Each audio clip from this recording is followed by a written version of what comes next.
Assalamualaikum warahmatullahi wabarakatuh.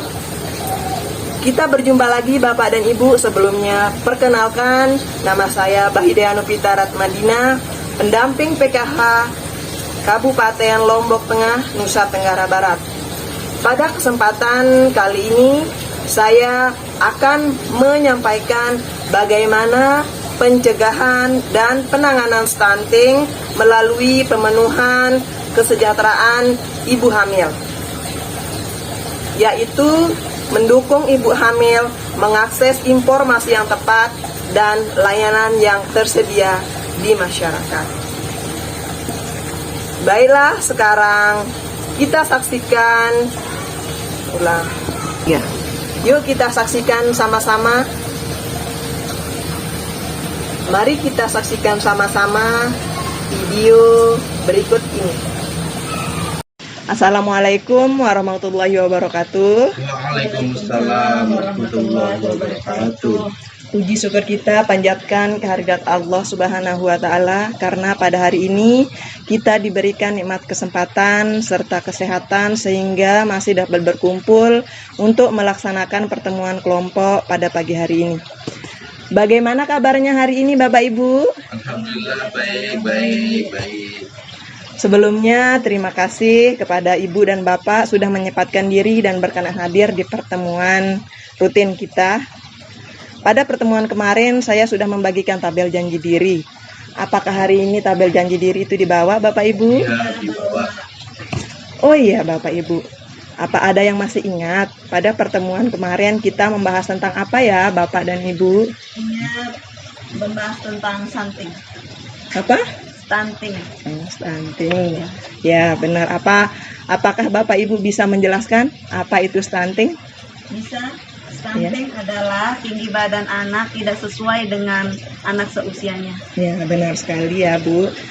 Jawaban dari Ibu siapa namanya? Ibu Alma. Oh Ibu Alma. Jawaban Ibu betul sekali ya Bu.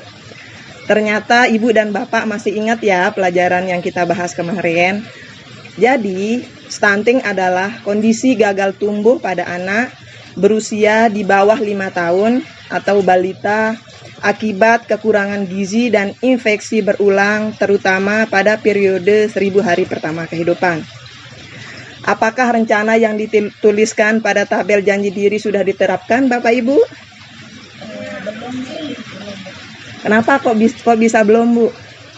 Saya sering lupa Bu untuk menerapkan cuci tangan pakai sabun. Apa kendalanya kok Ibu bisa lupa? Lupa karena kebiasaan sehari-hari nggak pernah pakai sabun gitu Bu. Semoga besok Ibu tidak lupa lagi ya, karena cuci tangan pakai sabun itu penting. Selain membunuh kuman, cuci tangan pakai sabun juga salah satu cara kita mencegah anak mengalami stunting. Ibu dan Bapak, pada kesempatan kali ini kita akan membahas mengenai pencegahan dan penanganan stunting melalui pemenuhan kesejahteraan ibu hamil, yaitu mendukung ibu hamil mengakses informasi yang tepat dan layanan yang tersedia di masyarakat. Sebelum kita mulai, kita buat yel-yel dulu ya Ibu dan Bapak. Ya, jika saya bilang ibu hamil, Bapak dan Ibu bisa menjawab, mari kita beri dukungan. Bisa kita coba? Bisa. Ibu hamil, Mari kita beri dukungan. kita coba sekali lagi. Ibu hamil, Mari kita beri dukungan. Apakah Ibu hamil di sini? Tidak. Apakah mungkin ada dari tetangga Bapak dan Ibu hamil di sekitaran rumah? Ada. Oh, ada. Iya. Kira-kira apa perhatian dan dukungan yang bisa Ibu dan Bapak berikan kepada tetangga maupun istri di rumah? Coba Ibu. Mendoakan keselamatan dan kesehatan ibu dan bayi. Betul sekali Bu. Kalau Bapak sebagai suami di rumah biasanya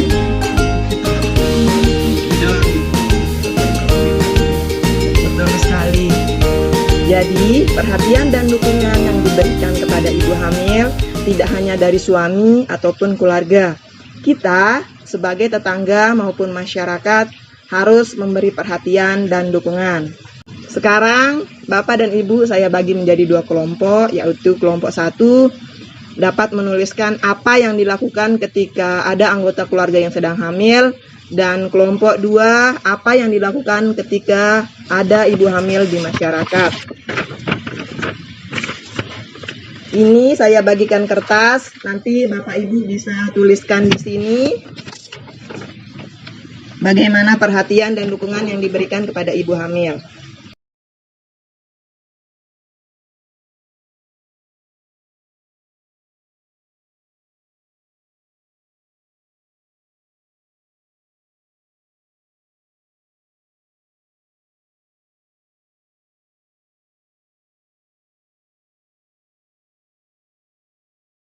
Apa Bapak dan Ibu sudah selesai menuliskan bagaimana bentuk perhatian dan dukungan yang diberikan kepada ibu hamil? Sudah. Baiklah, sekarang Bapak dan Ibu secara bergantian menyampaikan bagaimana bentuk perhatian dan dukungan yang sudah dituliskan di kertas. Peran saya sebagai suami untuk mendukung istri saya selama kehamilan adalah dengan cara menemani istri saya melakukan pemeriksaan kehamilan ataupun ke bidan ataupun ke dokter. Yang kedua adalah berdiskusi dengan istri saya terkait persiapan dalam persalinannya. Yang ketiga adalah keluarga dapat menggantikan peran orang tua saat melakukan pemeriksaan kehamilan. Pergi ke pelayanan masyarakat, misalkan memasak, menemani anak, dan bermain. Gitu, Bu. Bagus sekali, Pak. Silahkan kelompok 1, yaitu Ibu, menyampaikan perhatian dan dukungan yang diberikan kepada ibu hamil yang ada di masyarakat. Saya sebagai masyarakat atau tetangga si ibu hamil, itu saya akan menjenguk ibu hamil dan memberikan dukungan dan perhatian. Terus juga saya akan membagikan pengalaman hamil dan melahirkan saya. Mendoakan keselamatan ibu dan bayi. Bagus sekali ya Bapak dan Ibu. Beri tepuk tangan yang meriah untuk hasil diskusi yang sudah Bapak dan Ibu tuliskan di kertas. Apakah ada pertanyaan atau tambahan yang bisa Bapak Ibu sampaikan? Tidak. Semua jawaban Ibu dan Bapak sudah sangat benar, di mana keluarga dan masyarakat perlu memberikan dukungan kepada ibu hamil agar ibu hamil merasa nyaman dengan kehamilan dan anak bisa terlahir sehat, cerdas, dan tidak stunting.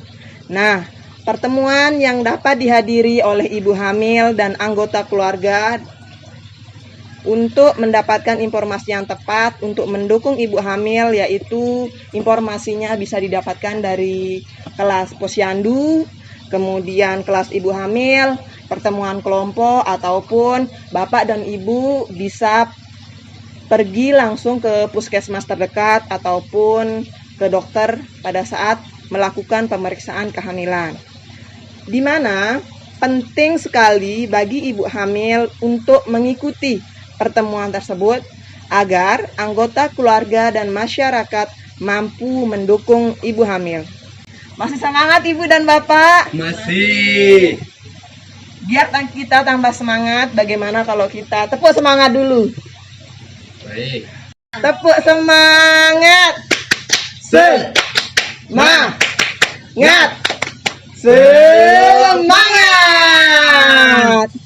Selanjutnya sekarang kita bermain benar dan salah ya Ibu Bapak. Nanti saya akan membacakan pernyataan, kemudian Bapak dan Ibu dapat memberikan jawaban benar atau salah ya. Ibu hamil tidak boleh makan telur dan ikan karena berbau amis. Apakah salah dan benar Bapak Ibu? Salah. Kemudian yang pernyataan yang kedua, ibu hamil tidak boleh makan durian atau nangka karena akan menyebabkan keguguran. Benar apa salah Bapak Ibu? Benar. Kalau Bapak? Benar. Kayaknya salah. Kemudian pernyataan yang ketiga, ibu hamil boleh melakukan hubungan intim. Apakah benar atau tidak? Benar. Halo ibu. Nah, jadi untuk pernyataan yang pertama yaitu ibu hamil tidak boleh makan telur dan ikan karena berbau amis, itu faktanya adalah salah. Karena ibu hamil perlu mengonsumsi telur dan ikan karena telur dan ikan mempunyai banyak sekali protein yang baik untuk ibu hamil. Nah, pernyataan yang kedua, ibu hamil tidak boleh makan durian dan nangka karena akan menyebabkan keguguran. Di sini faktanya salah, ya ibu dan bapak. Faktanya, ibu hamil boleh mengkonsumsi durian maupun nangka asal tidak berlebihan. Untuk pernyataan yang ketiga yaitu ibu hamil boleh melakukan hubungan intim. Nah, di sini banyak sekali mitos yang beredar di masyarakat yang mengatakan bahwa ibu hamil tidak boleh melakukan hubungan intim. Padahal, ibu hamil terutama pada trimester 3, yaitu saat memasuki kehamilan 7 sampai 9 bulan, ibu hamil sangat dianjurkan untuk melakukan hubungan intim.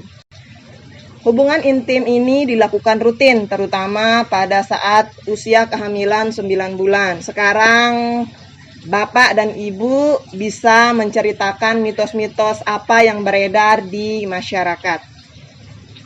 Mulai dari Ibu Alma.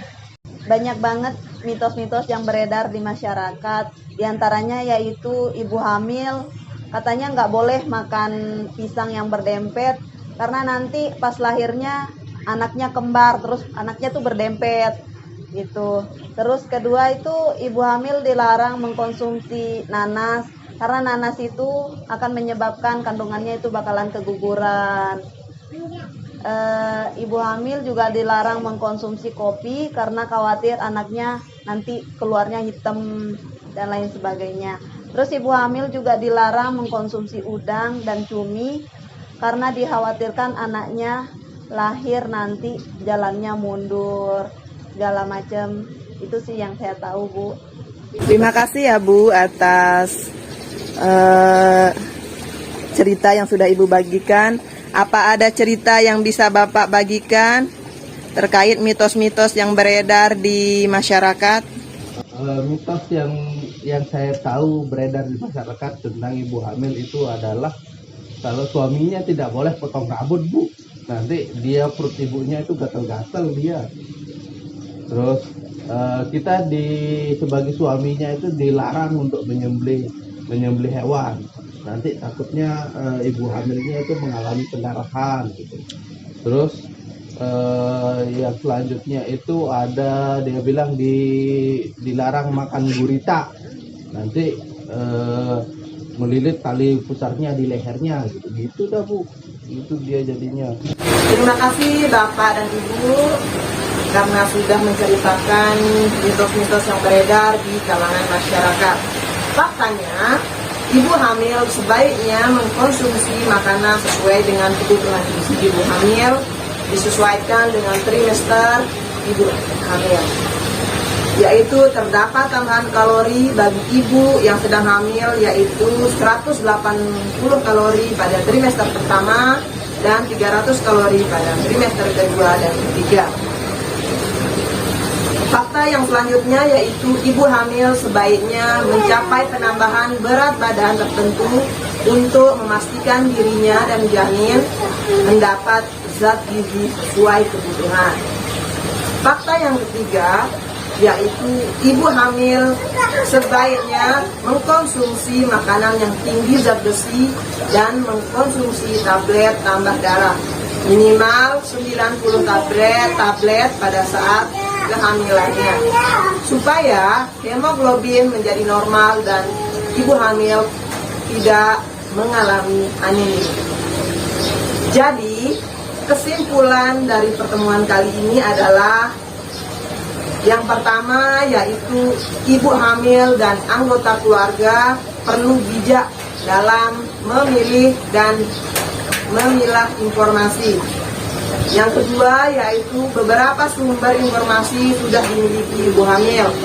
Misalnya dari buku Kia, di mana di sana sudah sangat jelas dijelaskan di dalam buku Kia tersebut bagaimana apa yang harus dilakukan pada saat hamil, kemudian apa saja yang dilakukan pada saat ibu menyusui.